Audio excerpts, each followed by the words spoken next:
With the release of 2.1, Kuro has given us our first weekly boss hologram, Hecate. This boss has some unique characteristics that set it apart from the other holograms, and does make it slightly harder to learn. However, once you've fought this boss a few times, it's actually pretty easy.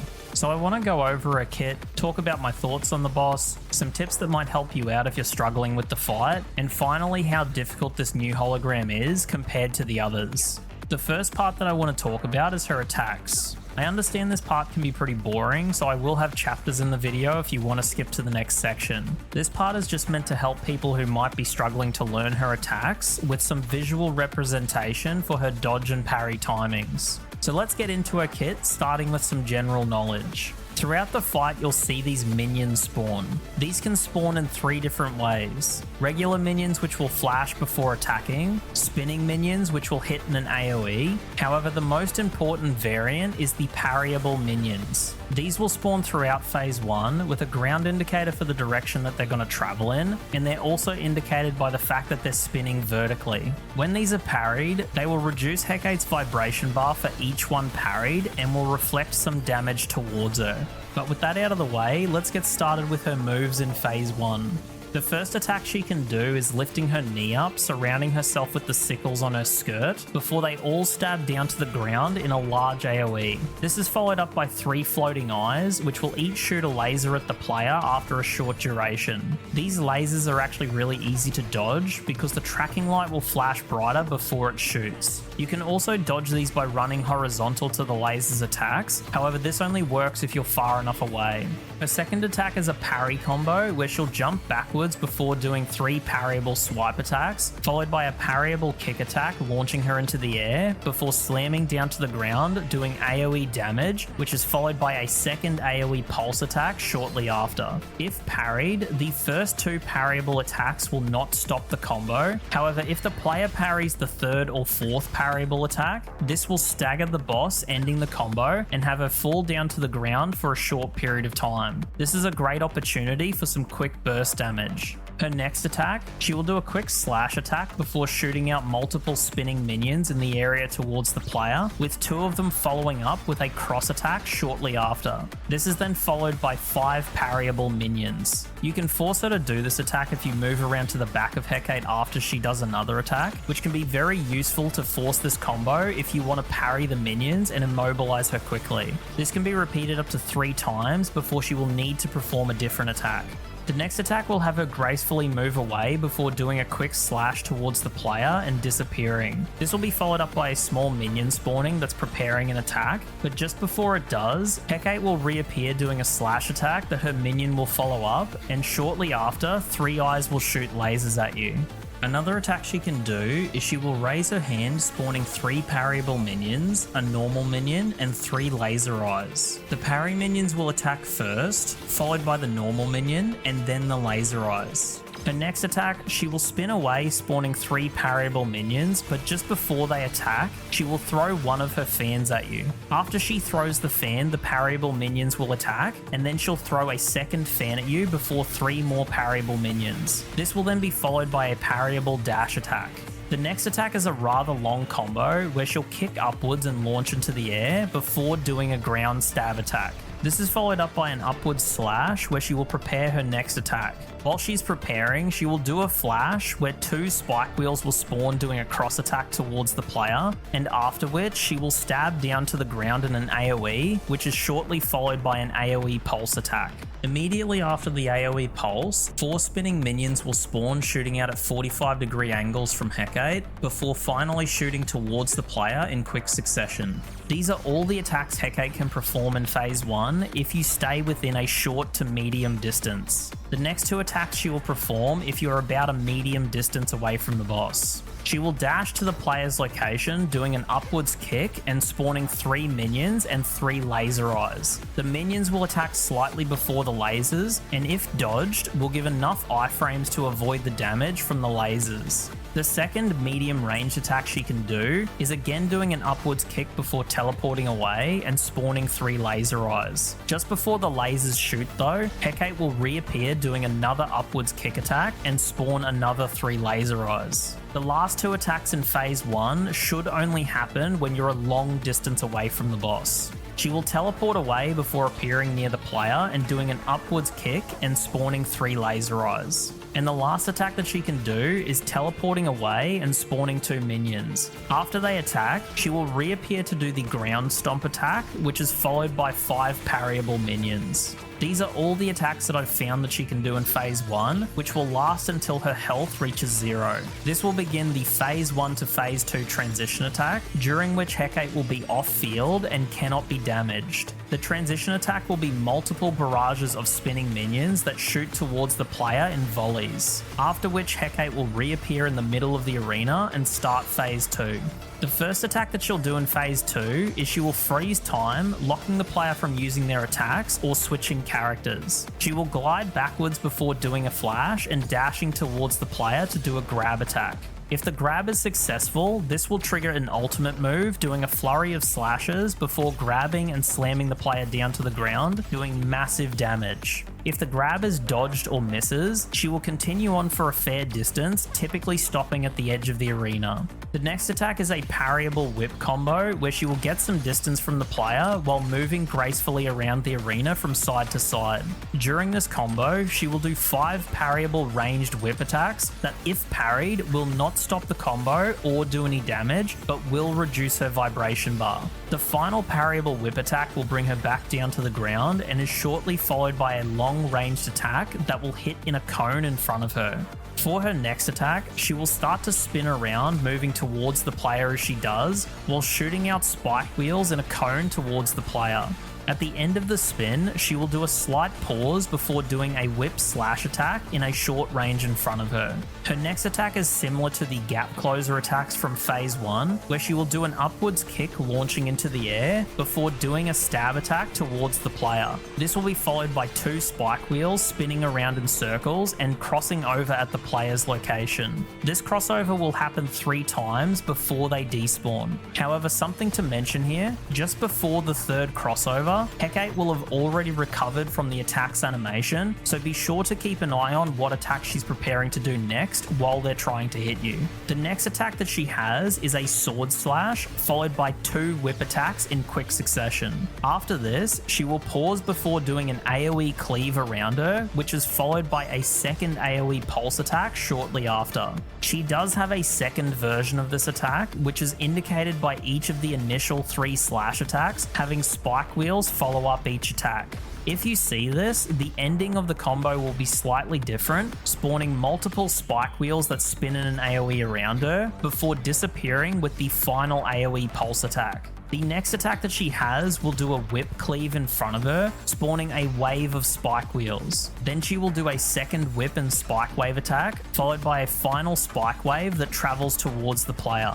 The next attack is her Phase 2 long-ranged gap closer. If you get a long distance away from Hecate, she will teleport to your location, immediately doing a cross slash attack, spawning 2 large spike wheels in the ground. She will then perform a whip slash attack, followed by the spike wheels shooting up and out of the ground.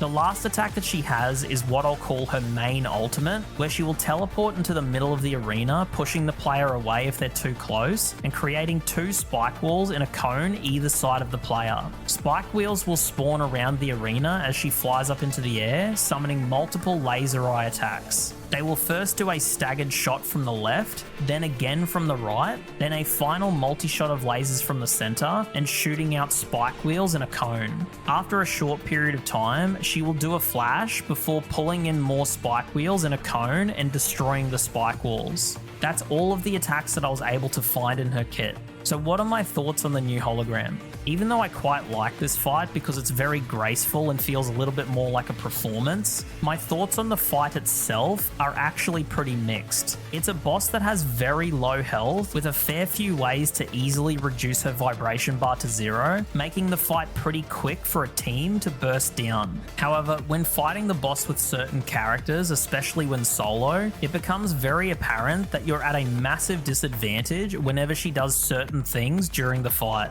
And I'll give you some examples. When she does the parryable whip combo or the ultimate attack in phase 2, melee characters get really punished when trying to maintain DPS uptime, especially in the whip combo, because she does a really good job at distancing herself from the player's location while constantly moving from side to side, meaning you can't even use the wall of the arena to pin her down and do more damage. This ultimately feels like ranged characters are heavily preferred, while melee characters just have to wait out certain attacks. Some of her other attacks also don't feel that great if you're struggling in terms of DPS, such as her spin combo being very inconsistent in terms of being able to dodge and not take damage. The damage from this attack will sometimes just bleed through a successful dodge or dodge counter for seemingly no reason, making learning whatever timing it has incredibly tedious and frustrating to deal with. Certain characters like Chun-Li who have shit dodge counters get heavily punished by it in terms of DPS uptime because it's a really long attack if you choose to dodge through it, and Chun-Li will take damage if she chooses to dodge counter.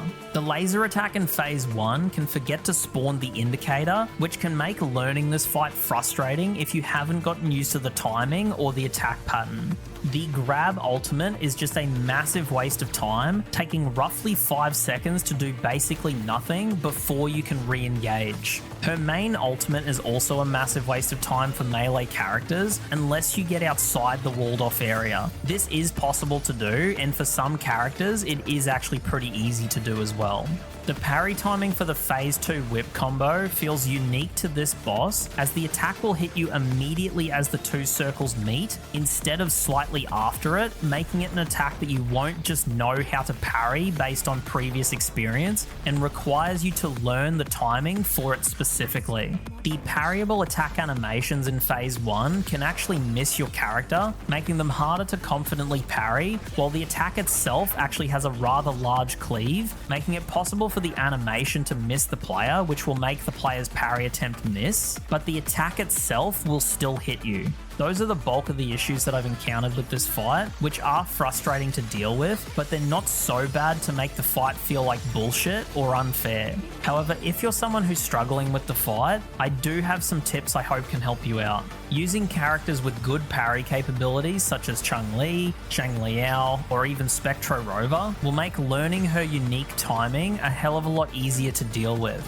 Even though I said characters like Chun-Li have issues with dealing with certain attacks, characters like her that can do large AoE parrying attacks can deal with phase 1 very easily thanks to the parryable minions. The more minions that you can parry, the faster you can immobilize her and do some good burst damage. If you want to try and use this immobilize strategy for phase 1, try and stay close and behind the boss. Doing so will force her to do the fast slash combo that will spawn 5 parryable minions.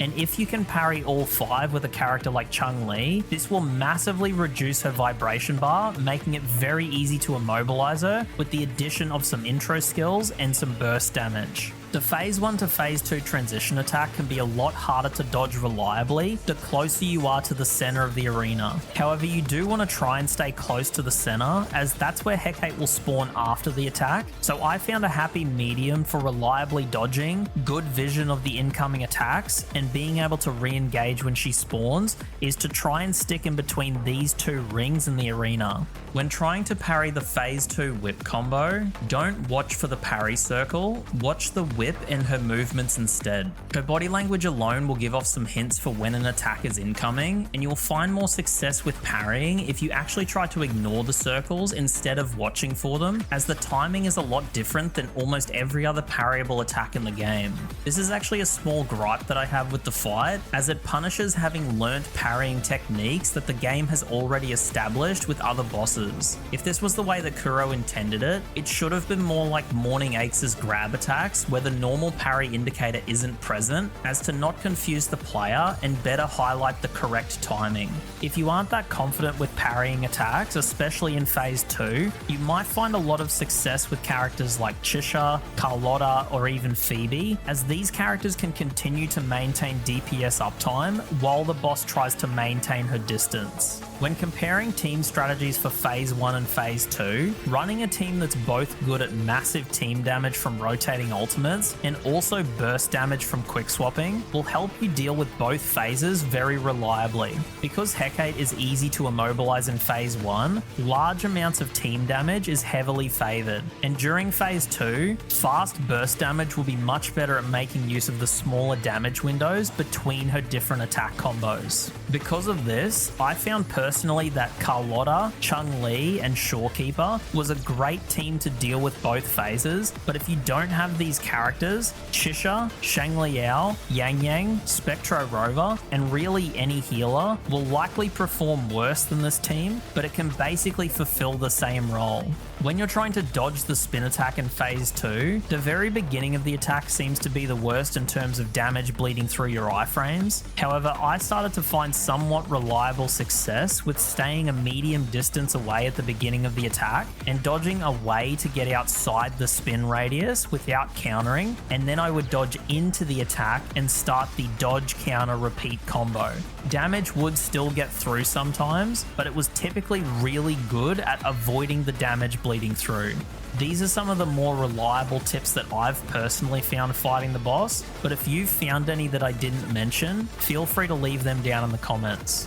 There are currently a lot of issues with this fight that, in my opinion, should be ironed out before I would give this fight a positive rating. However, given the fact that Inferno Rider, who is in my opinion the worst hologram in the game, still has a lot of the bugs that it had on release, such as damage from the meteors can hit your characters up to a full second after the meteors already hit the ground, I'm not going to hold my breath that Kuro will address all the issues that Hecate currently has, especially given the fact that the Hecate fight itself isn't actually that hard. Teams with really good healing can beat this fight relatively easily, even if you suck at dodging. But how does she compare to the other holograms in terms of team and solo difficulty? And can she compete with the current difficulty kings, which are Fallacy for teams and Inferno Rider for solo players? Unfortunately for Hecate, she just can't compete with either of those fights, as her damage is just too low to challenge the power of a full team, and in terms of difficulty to solo, she does have some bullshit in her kit that you do need to adjust for and will keep you on your toes, but Inferno Rider will still give you more of a challenge because of how many things can go wrong in that fight. Having said that, I want to give her an honorable mention for where I believe she is absolutely the hardest hologram in the game. If you are soloing with a melee character that struggles to do damage from a distance, Hecate is absolutely going to give you a harder time than any other fight. The amount of time that she spends at a distance during phase 2 massively decreases the amount of time you actually get to spend doing damage to the boss. And if the character happens to have low damage output as well, it might be straight up impossible to do enough damage within the 5 minutes. For an example, I have recently been able to clear every other hologram with Yang Yang. I did need food for Inferno Rider, but I was able to beat them. However, I am very unoptimistic that Yang Yang will be able to beat Hecate, given how long it took for my Chun-Li. So if you're being limited by the timer, Hecate is absolutely the hardest hologram for melee characters. So where does she land compared to the rest of the holograms in terms of overall difficulty? I would personally put her on a level slightly higher than Crownless. Hecate isn't as aggressive as Crownless, but her moves do require a little bit more knowledge and skill to deal with. However, this is just my opinion based on my experience with the fight, and I'm sure people will have a different opinion on which fight is really harder. And I'm sure someone out there who is crazy enough, skilled enough, and hyped up on enough Adderall will be able to beat this fight with a character like Yang Yang. However, that's my thoughts on the new hologram. It really isn't a difficult fight. She does have some bullshit and a few surprises, but once you know what to look for and how to trigger certain attacks, it more becomes about following a pattern. However, if you're struggling with the fight, I hope you're able to get something useful out of this video, but even if you didn't, I at least hope you're able to enjoy the video. I haven't actually been able to make any of the videos that I wanted to recently because my free time's been slowly getting sapped away to the point where I haven't even been able to do the 2.1 main story yet. I am trying to get back to at least one video a week, but unless we work out a way to get 25 hours to fit into a 24-hour day, it's likely not going to happen anytime soon. Hopefully by the time Zani gets released, I'll have a little bit more free time because she's the character that I'm currently looking forward to the most. However, that will do it from me, so I hope to see you in the next video, and I'll catch us later.